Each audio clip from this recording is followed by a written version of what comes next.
وہ کہتے ہیں پہلے جب بازار کھلتا تھا نا، تو بازار کھلنے کے لوگوں کے بیٹھنے کے لیے، جس کو اسٹول کہتے ہیں لکڑی کا یا کرسی، وہ دکان کے آگے رکھ دیتے تھے۔ جس کی بوہنی نہیں ہوتی تھی، یعنی جس کے پاس کوئی گاہک نہیں آتا تھا، وہ دکان والا کہہ دیتا تھا میرے پاس گاہک آ گیا ہے، اس بھائی کے پاس نہیں آیا، تو اس سے لے لے۔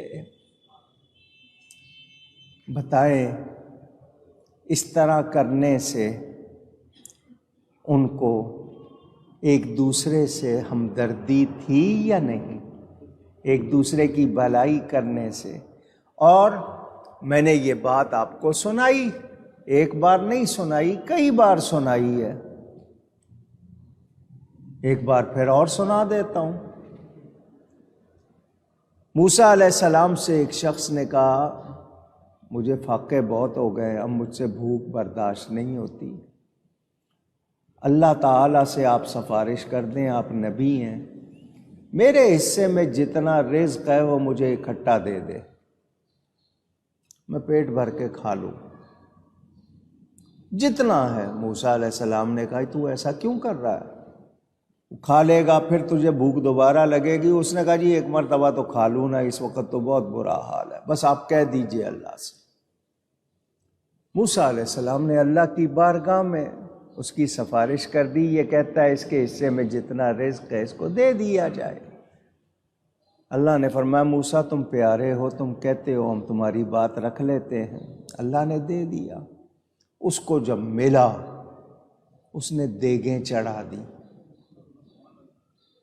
آٹا ملا، گوشت ملا، چاول ملے، جو بھی ملا اس نے دیگیں چڑھا دی، اور سارے گاؤں کو بلا لیا جہاں وہ رہتا تھا۔ میں ہی اکیلا بھوکا نہیں ہوں، تم میں سے بھی اکثر ہیں، آؤ آج سب پیٹ بھر کے کھاؤ۔ اس نے کھلی دعوت، ساری دنیا آ گئی، سب نے کھایا۔ موسیٰ علیہ السلام کا گزر کچھ دن کے بعد پھر ہوا، دیکھا تو پھر دیگیں چڑھی ہوئی ہیں۔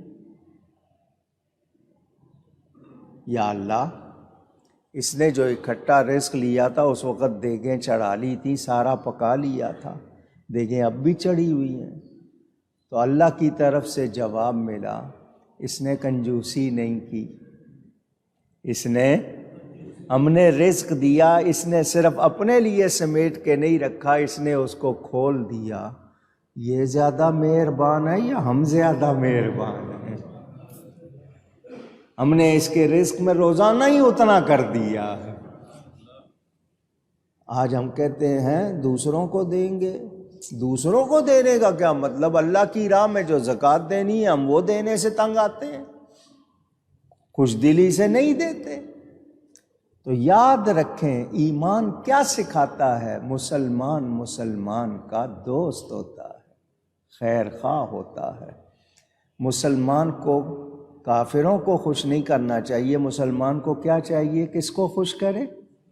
اللہ کو خوش کرے۔ تو جو اللہ کو خوش کریں گے اللہ تعالیٰ ان کی تکلیف کو راحت میں بدل دے گا۔ جو اللہ کی مخلوق کے کام آتے ہیں اللہ ان کو نوازتا ہے۔ تو یہ بات آئی تھی تو میں نے اس لیے کر دی۔ میرے دوستوں اور بزرگوں، اللہ جس کو چاہتا ہے مدد کرتا ہے۔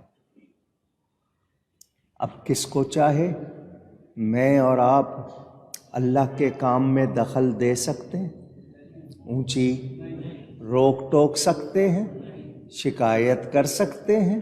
نہیں۔ وہ جس کی چاہے مدد کرے، جس کو چاہے مدد دے۔ وہ عزت والا ہے اور مہربان ہے۔ کیا مطلب؟ اللہ کے ہاں سے کبھی ظلم کا تصور بھی نہیں کیا جا سکتا۔ وہ مہربانی ہی کرتا ہے، وہ ظلم۔ اونچی والد صاحب قبلہ رحمۃ اللہ علیہ ٹرین میں سفر کر رہے تھے، ایک صاحب بیٹھے تھے، سوٹ ووٹ پہنا ہوا تھا، انگریزی وغیرہ پڑھے ہوئے تھے۔ لوگ انگریزی کو علم سمجھتے ہیں، انگریزی علم نہیں ہے، صرف زبان ہے۔ انگریزی کیا ہے؟ زبان، علم نہیں ہے۔ بچہ جاؤ ولایت میں، وہاں پر انگریزی بول رہا ہے تو کیا سارے عالم ہو گئے؟ زبان ہے۔ آج کل لوگ سمجھتے نہیں انگریزی آتی ہے تو پڑھا لکھا ہے، یہ کوئی علم کی نشانی نہیں، ایک زبان ہے۔ والد صاحب کو اس نے دیکھا کہ یہ دین کے آدمی ہیں، اس نے کہا چلو میں کچھ سوال کر لیتا ہوں۔ اس نے فوراً سوال کیا، مولانا صاحب یہ بتائیے 1400 سال پہلے کے لوگ پڑھے لکھے نہیں تھے، اس کے منہ سے نکلا گوار تھے، وہ پڑھے لکھے نہیں تھے، سویلائزڈ، تہذیب یافتہ جس طرح لوگ سوچتے ہیں وہ نہیں تھے۔ ان کے لیے سخت سزائیں ٹھیک تھی کہ چوری کرے تو ہاتھ کاٹ دو، گناہ کرے تو کوڑے مارو۔ اب لوگ پڑھ لکھ گئے ہیں، معاشرہ ترقی کر گیا ہے، اب یہ سزائیں زیادہ نہیں ہیں۔ والد صاحب نے تحمل کیا، برداشت کر کے اس کا سوال سنا۔ سوال پر ہی گرم ہو جائیں گے تو اگلے کو سمجھائیں گے کیا؟ والد صاحب نے کہا یہ بتائیں، ایک شخص نادان ہے، ناسمجھ ہے، اور ایک سمجھدار ہے۔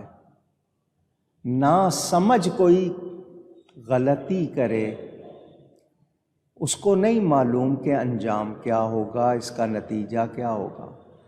سمجھدار کو پتہ ہے کہ میں اگر یہ کام کروں گا تو یہ انجام ہوگا، یہ نتیجہ ہوگا۔ تو سزا کس کے لیے زیادہ ہونی چاہیے، ناسمجھ کے لیے یا سمجھدار کے لیے؟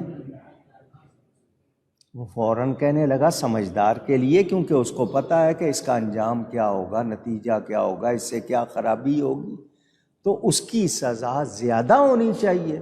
والد صاحب نے کہا جواب تو آپ نے خود دے دیا ہے، اگر آپ کے مطابق 1400 سال پہلے کے لوگ ناسمجھ تھے اور اب سمجھدار ہیں تو ان کی سزا جب اتنی سخت تھی، ان کی کتنی سخت ہونی چاہیے۔